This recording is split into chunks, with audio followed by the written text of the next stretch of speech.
Alright, so we're roughing out the bores on the VG30 block with the reborer, and now we're on the sun and hone. What we have to do is we've used the rough stones already just to bring it down to around 3 thou before it's finished hone size. And then we've put the smoother stones on. These are the smoother stones here, which we bring down to about half a thou before finished size. And once that's done, which this is what we've done with this bore here, it's been down to this stone. So once we've brought it down to half a thou before it's finished size, these smooth stones on here, they're a lot finer grade. These are for your plasma molly rings, your pro molly rings. And there's a different range of stones for different types of rings, different applications. Whether it's racing or circuit or drag or street cars, things like that. So just like there is with different rings, there's different rings for different applications, so therefore there's different stones to suit those rings.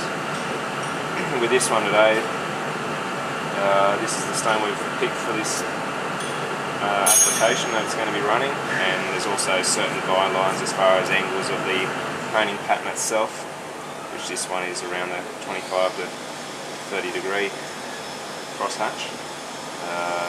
So that'll hold the right amount of oil in the bore, not too little, not too much.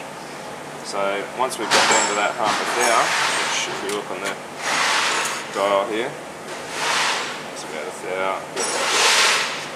So that's about a thou left to go, so that's fine. So what we'll do is start honing.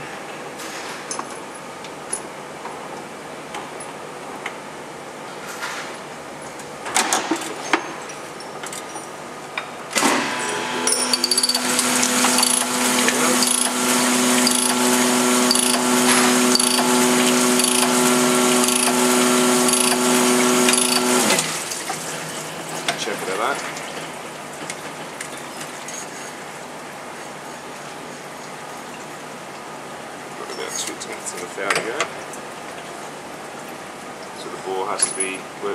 You can see that the torque plate was bolted on to simulate the head. The other side has the head because there wasn't two torque plates supplied. So we'll just use one head on one side and torque plate on the side so we can get the honing. The reason for that is when you put head bolts or head studs into a lot of blocks, they pull the thread towards the bore, and sometimes it warps the bore or pulls it out of line from top to bottom, or sometimes it just pulls the centre out. With these ones, in particular these blocks, they usually get a bit smaller towards the top quarter of the bore, so therefore it would get very tight as far as clearance is concerned with your rings, and you may seize a piston if it's too tight and too hot at the same time. So got to make sure that's all correct and nice and straight.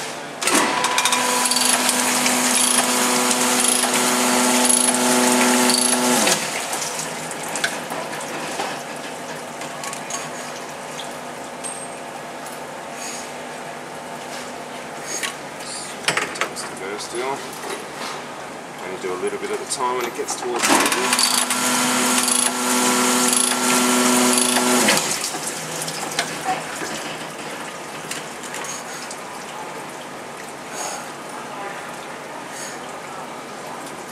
See here on the gauge, right on zero, top to bottom is perfect. Once that's done, we just give it a few up and downs just to get that line out from the gauge that we've just put in there.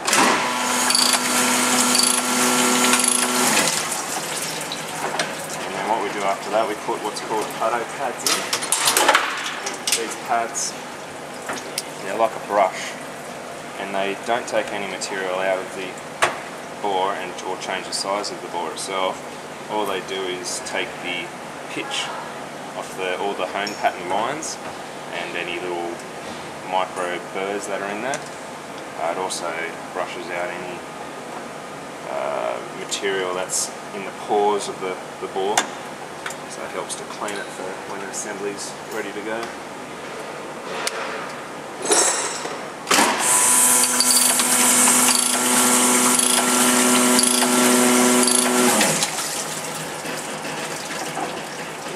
once we've done that, that's all there is. So that's a nice smooth finish, good bore pattern. You can see that close up in the light. You might be able to see the angle of the pattern itself.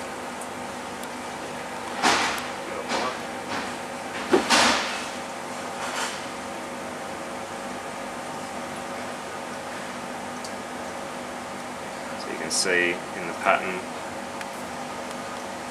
that it's nice and shiny. It's not glazed shiny, but it's just got a nice finish on it.